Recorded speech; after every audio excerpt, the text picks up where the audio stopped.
All right, time to talk about magazine extensions for your PDPs, both the steel frame and the polymer frame, and more specifically, which ones do you get for your steel frame? Because from time to time, I will receive messages, whether it's a question or a picture, and it's usually of a bent ejector, and guys are like, why did this happen? You know, what do I need to do to make this never ever happen ever again?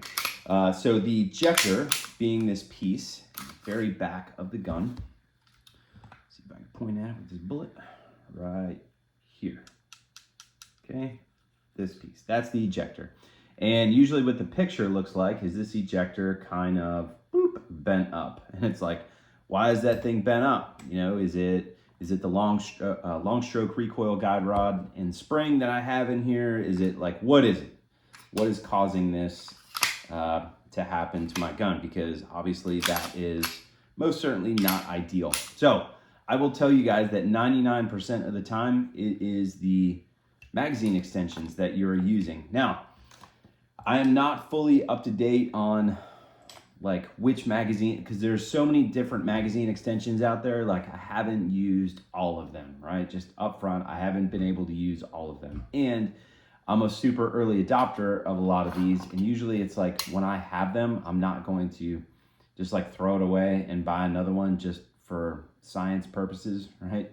It's like if they work in my guns, I'm not going to throw them away. But these are very early productions. And I mention that because, you know, if you're in the market for magazine extensions, you should look on their website and make sure, especially if you're buying them for your steel frame, you should make sure that it says compatible with steel frame. And if it doesn't say it, I probably wouldn't buy it, or I would send the company an email asking if those magazine extensions will allow the magazine to overinsert into your steel frame. And I'll show you kind of what that looks like. So we'll start off with the ZR Tactical.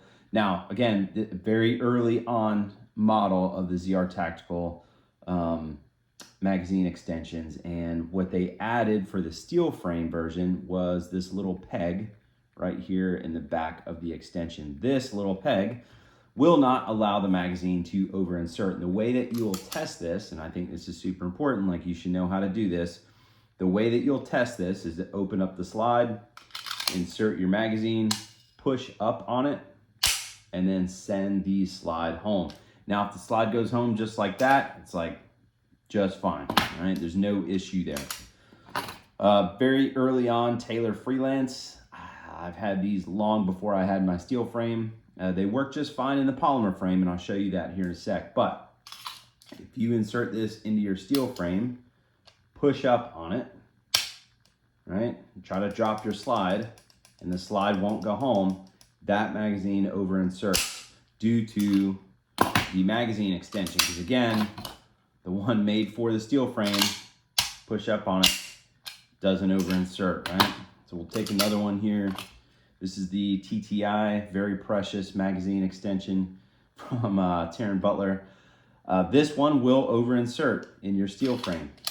Okay, push up on it, drop the slide, it overinserts. And this is what is going to cause you guys to have issues with the ejectors on your PDPs. These things can get bent up pretty damn quickly when you're like smashing reloads with a magazine like this that overinserts. And I wanted to show you what overinsertion actually does to your ejector. So let's see if we can pick this up. So you see this little gap in between the top of your magazine feed lip and the ejector. There's a slight gap. Like that's fine, right? Like you could shoot it like this all day long, bang, bang, bang, just fine. Like you're not gonna mess up the gun. When you slam a reload, right, with a magazine that overinserts, this pushes up into the ejector. All right, see how there's no more daylight there? Like do that a couple times, you will bend the shit out of this ejector. All right, I'll show you with the Taylor Freelance. All right, see, now there's a nice little gap there. You could shoot that just fine. Smash a couple reloads. That magazine is going to smash directly into this ejector, and you will end up bending this ejector, right? Which is really, really bad. the steel frame version of the ZR Tactical one, right? See the big gap there, right? See there's daylight, push up on it. There's still a little bit of daylight there.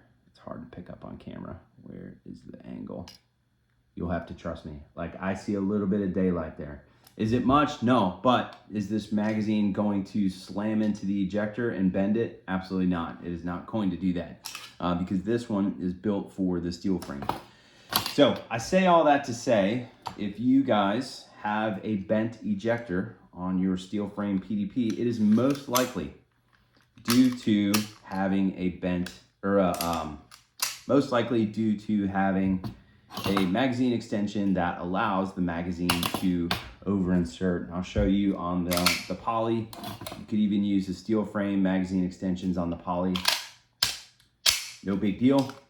Doesn't overinsert. Polymer frames don't really have this issue, so to speak. It's usually the steel frame that you're going to need a completely different extension for. So Taylor Freelance, push up, no big deal.